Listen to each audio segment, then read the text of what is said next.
Iran के साथ जंग खत्म करने की कोशिशों के बीच अमेरिका के सामने एक साथ कई मोर्चे खुलते जा रहे हैं। एक तरफ स्ट्रेट ऑफ हॉर्मुज में जहाजों की आवाजाही लगभग ठप है और ईरान इसे अपने नियंत्रण में रखने पर अड़ा है। ताजा हालात क्या है, इस रिपोर्ट में आपको दिखाते हैं। नमस्कार, मैं हूं आपके साथ ममता तिवारी और आप देख रहे हैं न्यूज 18 का डिजिटल प्लेटफॉर्म। एक तरफ स्ट्रेट ऑफ हॉर्मुज में जहाजों की आवाजाही लगभग ठप है और ईरान इसे अपने नियंत्रण में रखने पर अड़ा है, तो दूसरी तरफ यमन के हूती लड़ाकों ने लाल सागर के बंदरगाह मोखा और सरकारी नियंत्रण वाले मारिब को निशाना बनाकर क्षेत्रीय तनाव और बढ़ा दिया है। अमेरिका के दबाव के बावजूद ईरान पीछे हटने को तैयार नहीं है और उसके सहयोगी संगठन भी अलग अलग मोर्चे पर दबाव बनाए हुए हैं। ईरान के डिप्टी विदेश मंत्री काजेम ने शनिवार को अमेरिका से संघर्ष में अपनी हार स्वीकार करने को कहा है। उन्होंने कहा है कि स्ट्रेट ऑफ हॉर्मुज ईरान की कमान में रहेगा और इसे सिर्फ राजनीतिक बयान या सैन्य ताकत के दम पर नियंत्रित नहीं किया जा सकता।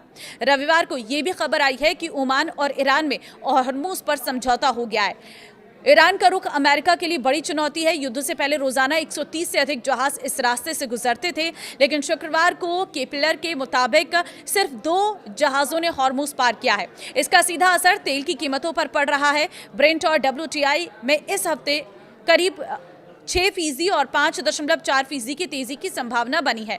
अमेरिका में पेट्रोल की औसत कीमत भी करीब $4.08 प्रति गैलन तक पहुंच गई है। ट्रंप ने तो यहां तक कह दिया है कि ईरान को हराने के बाद वो जल्दी स्ट्रेट ऑफ हॉर्मुज को अमेरिका का क्षेत्र घोषित करेंगे। हालांकि उन्होंने ये नहीं बताया कि ऐसा कैसे या कब किया जाएगा। ईरान के साथ तनाव के बीच उसके सहयोगी हूती लड़ाके भी सक्रिय हो गए हैं।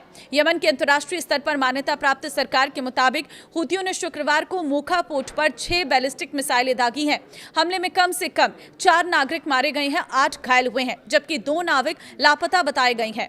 एक पोर्ट सिक्योरिटी गार्ड के मारे जाने की भी जानकारी दी गई है। तस्वीरें और वीडियो में मोखा में आग और धुआं दिखाई दिया है।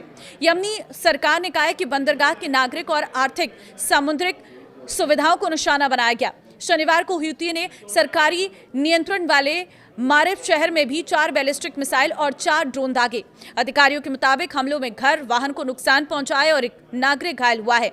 एक 5वीं मिसाइल एक बेकरी पर गिरी है। यमन में एक हिस्सा ऐसे समय बढ़ी है जब संयुक्त राष्ट्र में चेतावनी दी गई है कि देश 2022 के संघर्ष विराम के बाद फिर बड़े पैमाने की जंग की तरफ लौटने के सबसे गंभीर खतरे में है।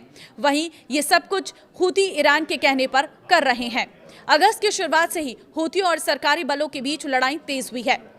अब सबसे बड़ा सवाल, अगर हॉर्मुज और बाब अल मंदेब दोनों रास्तों पर संकट बढ़ता है तो दुनिया पर इसका क्या असर पड़ेगा? सबसे बड़ा असर पड़ेगा तेल की कीमतों पर, क्योंकि हॉर्मुज से होने वाली तेल की आवाजाही में किसी भी बड़ी रुकावट से दुनिया भर में ऊर्जा बाजार पर दबाव पड़ सकता है। तेल महंगा हुआ तो इसका असर पेट्रोल डीजल के साथ ट्रांसपोर्ट महंगाई और रोजमर्रा की चीजों की कीमतों तक पहुंच सकता है।